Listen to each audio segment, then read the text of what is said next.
I know you've been broadcasting for a long time, but was there ever just a part of your brain that said, "Man, I wonder what it would be like to do Cardinal baseball"? Was that ever somewhere in your brain? Oh, absolutely, Martin. It's funny how baseball comes full circle, not just for our family, but professionally speaking. About 32 years ago, a man named Tom Barton from Bud Sports called me in out of the blue in Orlando, Florida, where I was doing the Orlando Magic games and had just finished my second season. And he invited me to lunch and said, "How'd you like to be the voice of the St. Louis Cardinals?" I was 25 years old at the time and I couldn't take the job. And from that moment on, I wondered, golly, what did I do? Did I make the right decision? And, I went to the other places and experienced all those great things. And while I wouldn't change that a bit, I always, in the back of my mind, wondered, man, oh man, will this ever come about again? And I'm grateful that it did. And here we are now as a middle aged man coming back home to St. Louis to talk about the team that I grew up loving as a kid in Western St. Louis County. I think a lot of people are surprised. There's still a lot of family here, right? Even though you haven't been here long, there's still a lot of connections. Mom's not far from here. Right. My mom lives out in St. Clair. My aunt lives in Ladue. My grandparents were from Frontenac. They're no longer with us, but cousins and extended family members and friends from high school, obviously. Full disclosure, Parkway West, class of '83. C plus student, by the way. But yeah, St. Louis is still very much home. And, the old saying, you can leave St. Louis, but St. Louis never leaves you. And no matter where I went, that was always a part of my experience. And coming back to Busch Stadium, seeing all the friends and family and seeing the arch and that sea of red, even as an opposing broadcaster, you couldn't help but admire it. And I always felt like I was at home. Was it hard to leave Atlanta though? That's a great franchise. 18 years is a long time. And if it's any other job, are you saying no? Correct. Yeah, it's the Cardinals. When the Cardinals call, you have to listen. And yes, it was hard. My family has 46 years of combined history there between myself and my father. I've had 20 years in two separate stints there. I've made tremendous friends. The broadcast team there, they're not coworkers. They're some of my dearest friends in the world. And the memories that we made and shared together and the things that we saw, the highs and lows of that franchise, will never, ever leave. And that is hard. I'm not one that takes a change like that lightly. When I was in Chicago with the Cubs, I thought I would stay there for the rest of my career, but I had a chance to go home and spend time with my dad and get to know him as an adult. My parents were divorced, in full disclosure. And so the opportunity to do that, to return to my family roots, so to speak, and have some sort of closure with our family was extremely important. And now from this professional side, to be able to do that in St. Louis with the Cardinals, man, oh man, you talk about icing on a career cake. This is certainly it. You've gotten the Joe Buck endorsement as well. And Joe knows Joe knows what it's like to be a legacy name in this town, but so that's got to mean something. It's a tremendous compliment.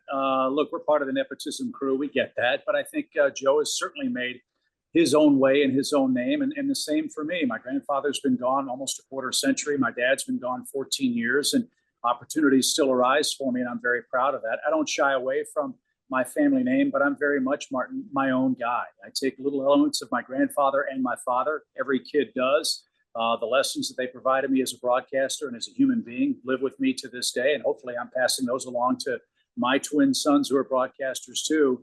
But yeah, I'm my own guy. I'm going to do it my way. And that's the only way to do it, as you know, in a personality driven business. And I can't wait to get started.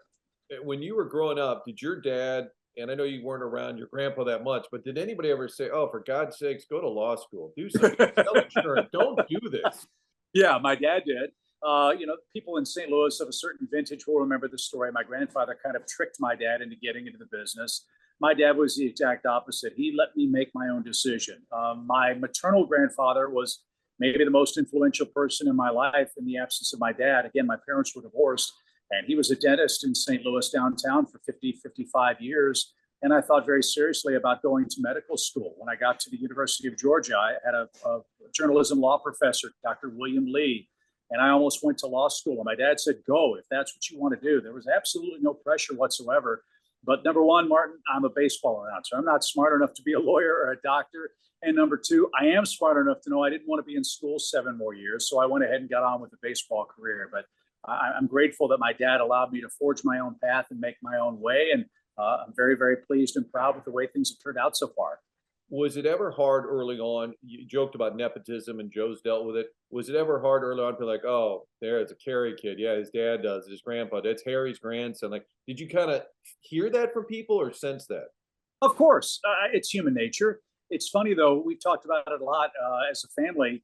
Nobody ever says that if a son takes over the father's doctor of law practice or a daughter follows her mom's CPA firm practice. It's just because we have a great job that is not requiring any heavy lifting. I understand that, but I'm very proud of the fact that, as I said before, I'm very much my own guy. I've made my own way. I've made my own mistakes. I've not tried to copy my dad or my grandfather. That's career suicide. There's only one Harry Caray. There's only one Skip Caray. There's only one Jack Buck. There's only one Vin Scully. The only way to do this is to succeed or fail on your own merit. And I'm very honest with who I am and who I'm not. And people are either going to like it or not, but I'm going to work every day to try to convince as many that you got a good guy in the captain's chair. And you've had a great career. And I don't want to speak for you, but is the only regret that year you and Harry were going to be together in Chicago? That was going to be the '98 season. Obviously didn't work out with his passing. I think it was during spring training, but was that one that you obviously were looking forward to at the time? Very much so. I mean, my grandfather saw every at-bat of Stan Musical's career. Think about that. He saw Jackie Robinson play in his rookie season with the Dodgers. He rode the train from Union Station all the way up and down the East Coast, covering the Cardinals and covering baseball that way. He and Jack Buck formed arguably the greatest broadcasting duo in the history of the sport on KMOX. North to the Canadian border, west to the Rockies, south to the Gulf, and east to the Eastern Seaboard. They were the voices of summer, not just in St. Louis, but everywhere.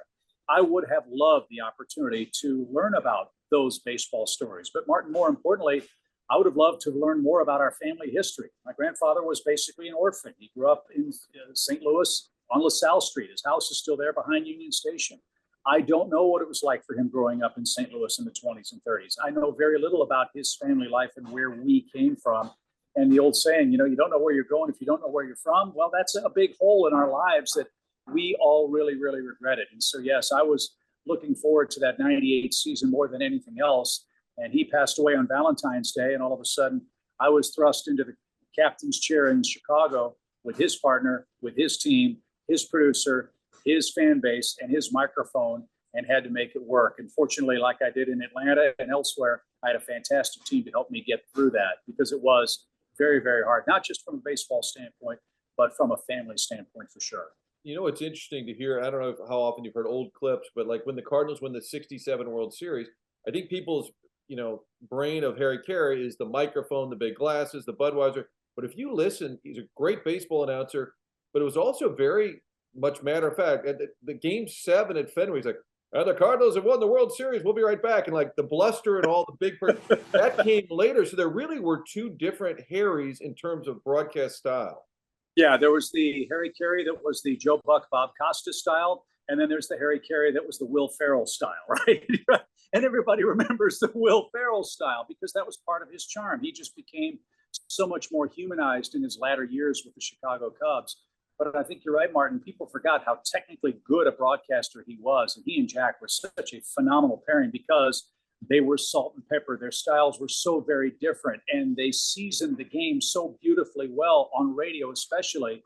But now the game's changed. It's a lot more lively, I guess, because you have the pictures and people expect that now, and the input of social media and the like. Those big calls are really, really important.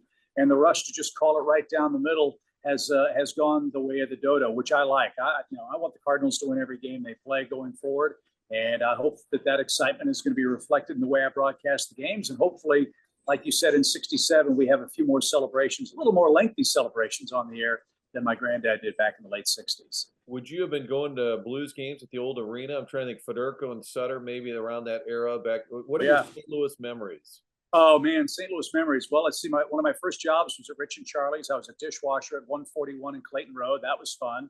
My grandparents' first date was at Ted Drew's. They went to see Gone with the Wind, believe it or not. Went to, as I said, Parkway West High School. Saw Lou Brock's 3,000 pit at the second Busch Stadium. My old joke is, I think I was conceived after a game in Sportsman's Park, which is kind of interesting. My godfather was Bob Hyland, who was the GM of KMOX Radio. That's how my parents met. My grandparents, as I said, lived in Frontenac. My grandmother was on the Children's Hospital Auxiliary for years. The Deloge family, that's my mom's sister's family, Furman Deloge Hospital. They're in Ladue. Just growing up there, a Cardinal fan, going to Blues games. My first concert, I went to see Rush at Kiel Auditorium in 1977, which was awesome. Still my favorite band. But just the countless memories of good Midwestern people who really cared about you as a person. They didn't give a hoot about my last name or where that came from. They cared about me, and I returned that as well. So I'm really looking forward to that and making new memories with my family, who have spent very little time in St. Louis, but they know how much the town and the Cardinal Nation means to me. And I hope they get to experience that firsthand this year. People might be surprised. You and Dan McLaughlin, good friends, and so the situation's maybe a little awkward, but you probably know a lot about this job because you knew Dan so well. Yeah, that's obviously the elephant in the room. Dan's not just a friend, he's a great friend. He's like a brother to me. And as excited as I am about this opportunity, I'm really sad and disappointed about the way that it came about. Nobody would want this to happen to anyone. Dan is my friend, as I said. I know he's going to be okay. And I'm grateful that so many people are supporting him, and I'm going to continue to do that. Nobody wants Dan to be back in the chair somewhere soon, more than I do. He's too talented. He's too good a guy, and he's too great a representative of Cardinal baseball to be on the sidelines for long. And anything I can do to help make that happen for him, I'm going to do. But yes, I know the magnitude of the job. Dan McLaughlin broadcast more games on television in Cardinals history than anybody else ever.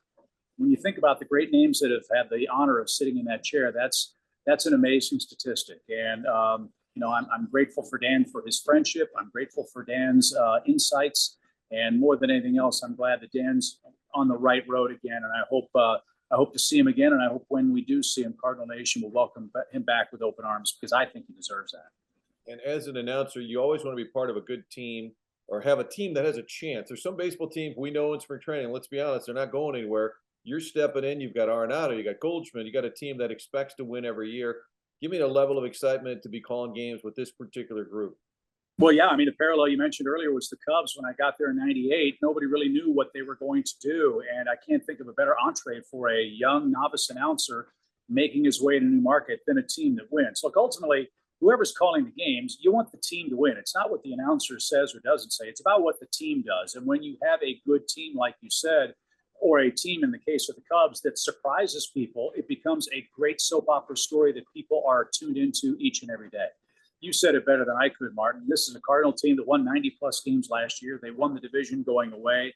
They're immensely talented. There are storylines all over the place. They're going to thump. They've got a lot of young talent, which reminds me so much of the Braves and the way that they bring young players to the show and give them a chance to show their talents. Adam Wainwright, another former Brave who is in his last season, watching him do his thing. I mean, there are a lot of great storylines, a lot of great players, and obviously the history of the Cardinals franchise speaks for itself. And to be able to chronicle those things and take that quote-unquote wedding picture every day is going to be a lot of fun, and I can't wait to get started.